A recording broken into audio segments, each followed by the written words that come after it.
दो I been never been a real estate guy, मेरी family भी चलो मुझे पुश नहीं करती है, बट सपोज जिस दिन मैंने बताया 100-200 करोड़ बन गए और कभी आपको रियल एस्टेट खरीदना हुआ बॉम्बे में, हालांकि मेरी कोई इच्छा नहीं है खरीदने की कभी भी, बट कोई और शहर में खरीदना हुआ, तो अगर उस वक्त 20-30 करोड़ लगे 200 करोड़ में, it doesn't really matter, because आप एक बियॉन्ड लेवल पैसे का करोगे क्या, right? That is one. Secondly what I feel, real estate is one this thing, it depend not only financial, emotional angle बहुत होता है.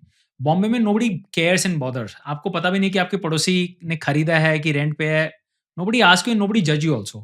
But in small cities like Surat, Baroda, many small cities में you're judged by where you live and is it your own or not. शादियां नहीं होती अगर आप rental पे रहते हो, तो आपको घर खरीदना पड़ता है जस्ट शादी करवाने के लिए आपके बच्चे की. तो देखो हर चीज़ फाइनेंशियल नहीं होती है. मेरे ओन कजिन हैं जो रियल एस्टेट में रहते हैं, कपड़े का अच्छा व्यापार कर रहे थे, जब तक रेंट पे रह रहे थे ना, वो बोलते हैं हम, मेरी इज्जत नहीं थी इतनी.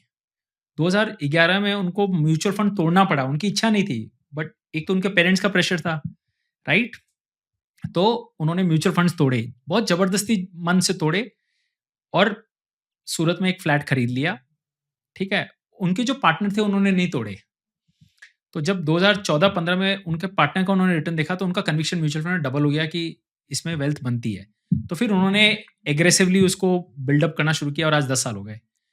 बट 2 भाई हैं, एक का तो घर सूरत में ले लिया, अब छोटे बेटे का घर नहीं है, वो बॉम्बे में रहता था. पेरेंट्स को क्या लगता है कि एक बेटा सेटल हो गया, एक बेटा सेटल नहीं हुआ, राइट? तो वो प्रेशर में भी हमें घर खरीदना पड़ता है.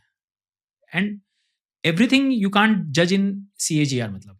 सो आई ऑलवेज मेंटेन कि अगर आपके पास प्रेशर नहीं है घर से, पहला 10-15 साल अगर आप अवॉइड कर सकते हो फ्लैट में रहना, खरीदना, go for a rental, build SIPs. मैं बताता हूँ, just like an SIP is just like a flat is made brick by brick, why not the savings of the flat be made sip by sip. आप 10-12 साल की 1-1 लाख रुपए की हमने SIP अगर की, तो 12-15 साल में आप 4-5 करोड़ रुपए बना लेते हो.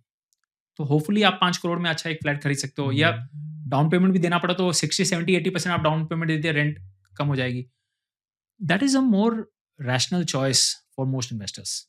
एंड 15 साल बाद आप जब घर खरीदते हो ना, you become far more mature. If you learned something new from this video, do share it with your friends and subscribe to this channel so that we can bring you the best content possible. Also, if you want to watch this entire episode, click on the link in the description box and you can go to Kushal Lodha YouTube channel and watch the entire podcast episode. Thank you so much for watching this and have an amazing day.